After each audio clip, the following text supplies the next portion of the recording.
Hai, senang sekali bisa bertemu kembali dengan teman-teman plan entusias dimanapun teman-teman berada. Selamat pagi, selamat hari Minggu, selamat weekend, happy weekend. Semoga teman-teman semua dalam keadaan baik, dalam keadaan sehat, dan selalu dalam keadaan berbahagia ya. Untuk favorit tanaman bulan Juni 2021 adalah sudah ada di depan saya. Ini adalah Epiphyllum pinnatum yang sudah saya highlight di episode pertama tanggal 29 Desember 2020. Di situ Epiphyllum pinnatum ini saya beli dari Rumah Tanaman di Instagramnya @rumah-tanaman yang dikelola oleh Bapak Zakaria. Saya beli tanggal 28 Desember 2020, kemudian langsung saya unboxing walaupun tidak dalam bentuk paket. Kemudian di situ Sebubu ini baru satu tunas dan hanya memiliki 6 daun. Jadi memang masih sangat muda ya. Setelah 6 bulan di bulan Juli 2021 ini, untuk favorit tanaman bulan Juni saya memilih Epiphyllum pinnatum Sebubu karena pertumbuhannya sangat cepat, dia happy, dia sangat subur. Sekarang dia sudah, kalau bisa dilihat mungkin sudah lebih tinggi dari saya karena saya berikan turus atau sebelah bambu ya. Jadi saya hanya memakai sebelah bambu untuk tumbuh kembangnya dia memanjat secara vertikal ke atas. Tidak saya bubur ini tidak saya jadikan tanaman gantung karena saya tadinya ingin membuatnya menjadi lebih dewasa, daunnya berbelah-belah gitu ya. Cuma rasanya memang membutuhkan waktu yang lebih lama lagi karena setelah lebih tinggi dari saya juga daunnya belum menunjukkan tanda-tanda membelah. Jadi memang Epiphyllum pinnatum Sebubu ini sampai setinggi ini masih dalam daun yang bentuknya masih seperti ini ya.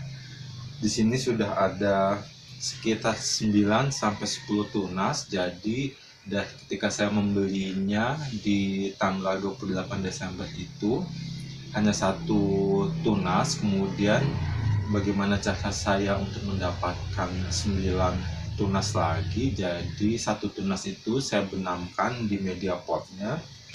Saya tidak bisa mengangkatnya karena hampir menyentuh plafon. Jadi satu tunas itu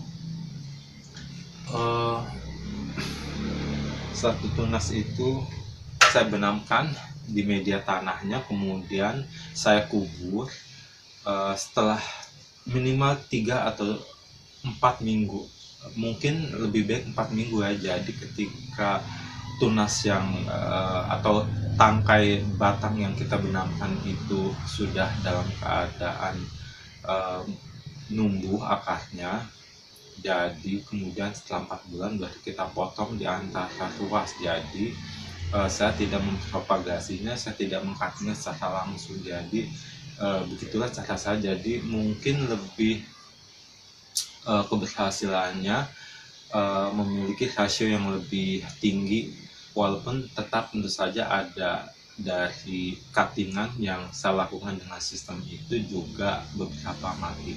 Jadi memang sudah ada 9 tunas dan ini adalah sudah sebanyak ini. Saya agak, jadi kalau bisa dilihat ini sudah seperti ini.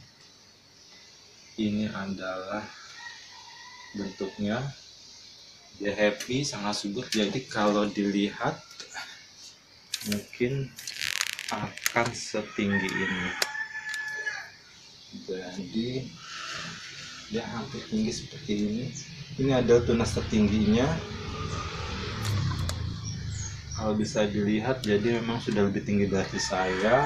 Untuk dan teman saya di tempat kerja di kantor meminta untuk salah satu bibitnya, jadi dia meminta bibit kepada saya, jadi dan sekaligus bahwa propagasi dari sebu blue ini juga sangat mudah, karena kita hanya tinggal memotong dari di antara dua ruas untuk kemudian kita propagasi dengan air atau dengan media tanah, jadi sekaligus kita tanam. Tapi saya lebih suka dengan propagasi dengan air karena terasa lebih mudah merangsang akarnya, jadi lebih hasilnya lebih tinggi juga.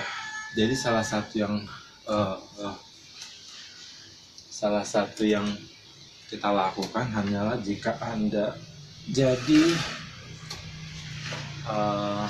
jika ada tunas seperti ini, jadi kita tidak kelihatan ya. Nah, jadi kita hanya memotong di antara dua tunas seperti ini. Ini adalah tunas tempat tumbuhnya akar dan kita potong kira-kira di bawahnya seperti ini.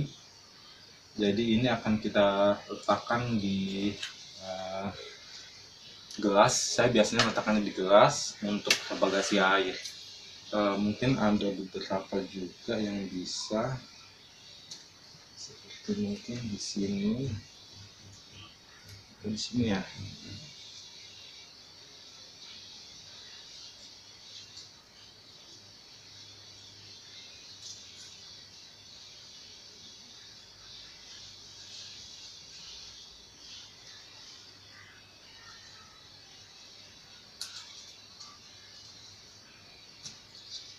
Jadi ini adalah dari propagasinya. Kita hanya tinggal memotong dari di antara dua tunas. Ini adalah ruasnya tempat tumbuhnya akar dan ini di sini. Jadi kita bisa memotongnya di antara kedua ruas. Ini teman saya memintanya Mbak Yani. Jadi ini akan saya berikan sebagai pemberian saya kepada beliau karena dia sangat menginginkan dari sebu blue. Sebenarnya dia sudah membeli sebu blue, cuma linknya mungkin di bawah.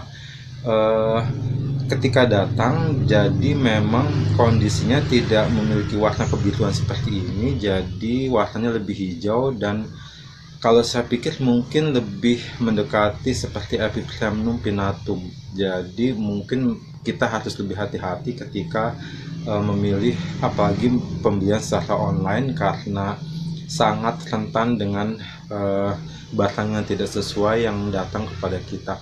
Salah satunya kita harus benar-benar bertanya kepada penjualnya apakah itu benar-benar ID tanaman yang kita inginkan dan ID tanaman yang mereka jual. Jadi memang harus kita perhatikan dengan betul.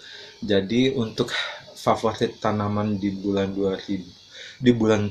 Juni 2021 adalah Epipremnum pinnatum sebu blue karena pertumbuhannya sangat cepat, dia sangat baik, dia happy.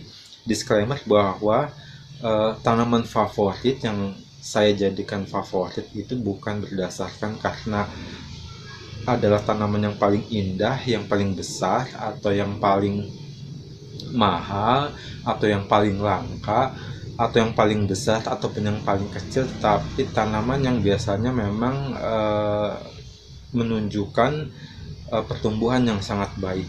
Jadi demikian, semoga teman-teman suka dengan episode kali ini. Semoga teman-teman selalu sehat, selalu dalam keadaan baik, apalagi di tengah pandemi COVID yang masih terus berlangsung di bulan Juli 2021 ini. Semoga Allah memberkati kita semua, melindungi kita semua. Jika teman-teman suka, please like, comment, dan subscribe. Saya sangat menghargainya demi semakin berkembangnya channel Taman Kebun Dalam. Dari channel Taman Kebun Dalam dan Epipremnum sebu blue, sampai jumpa lagi. Dan kebiasaan saya juga ketika ada sisa ampas kopi seperti ini,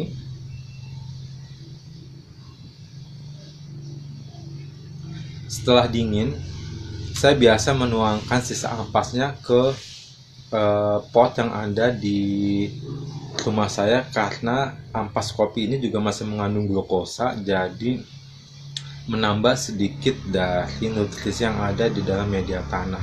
Saya akan tuangkan ke dalam pot Epiphyllum pinnatum sabubu ini. Sampai jumpa lagi di episode mendatang. Jangan lupa please like, comment, dan subscribe ya. Terima kasih. Bye bye.